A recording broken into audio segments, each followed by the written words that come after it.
এই বাতাসের জন্য সৌদি আরব কী অবস্থা খারাপ হচ্ছে দেখুন, আমি দেখাচ্ছি আপনাদেরকে।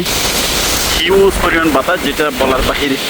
গাছগুলো কীরকম হয়ে গেছে দেখেন, শুকিয়ে গেছে গা, এই যে পুরাপুরি শুকিয়ে গেছে গা।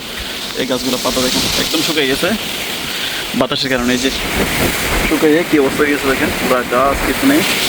আর বাইরের অবস্থা তো আরও বেশি খারাপ, এই যে ধুলাবালি উঠতেছে প্রায় অনেক বেশি খারাপ। এই যে হিউজ পরিমাণ বাতাস, যেটা বলার বাইরে। কেবলগুলো অনেক বেশি লড়তেছে, এই যে কেবলগুলো কীভাবে লড়তেছে দেখুন, হিউজ পরিমাণ অবস্থা খারাপ।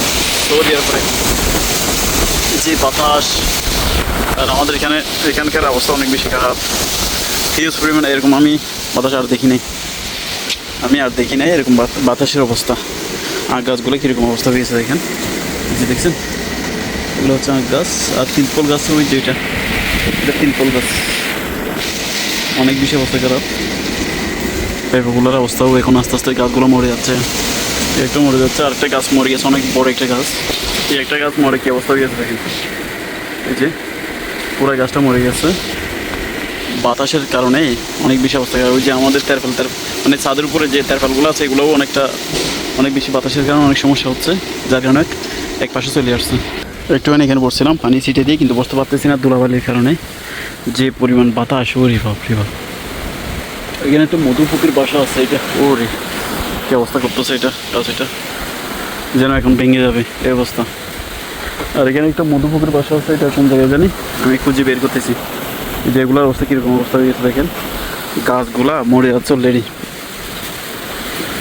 বাতাসের কারণে, গাছগুলো মরে যাচ্ছে। এই যে কীরকম হয়ে গেছে,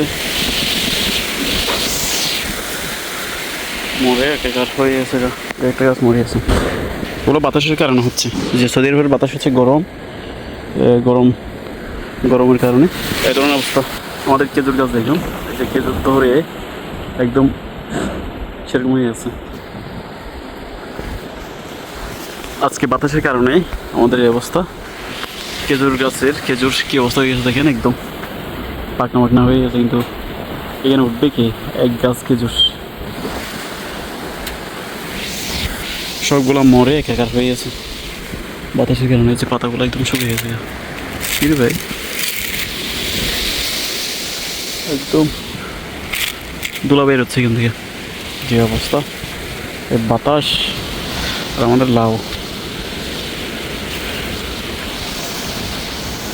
আখ গাছগুলো কীরকম অবস্থা হয়েছে দেখেন, যে দেখছেন এগুলো হচ্ছে আখ গাছ।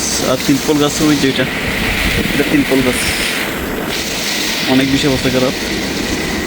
পেঁপেগুলোর অবস্থাও এখন আস্তে আস্তে গাছগুলো মরে যাচ্ছে, একটা মরে যাচ্ছে, আরেকটা গাছ মরে গেছে, অনেক বড় একটা গাছ। এই একটা গাছ মরে কী অবস্থা হয়ে গেছে দেখেন, এই যে পুরো গাছটা মরে গেছে বাতাসের কারণে। অনেক বেশি অবস্থা খারাপ। ওই যে আমাদের মানে ছাদের উপরে যে তেরপালগুলো আছে, এগুলোও অনেক বেশি বাতাসের কারণে অনেক সমস্যা হচ্ছে, যার কারণে এক পাশে চলে আসছে। একটুখানি এখানে বসছিলাম পানি ছিটে দিয়ে, কিন্তু বসতে পারতেছি না ধুলাবালির কারণে। যে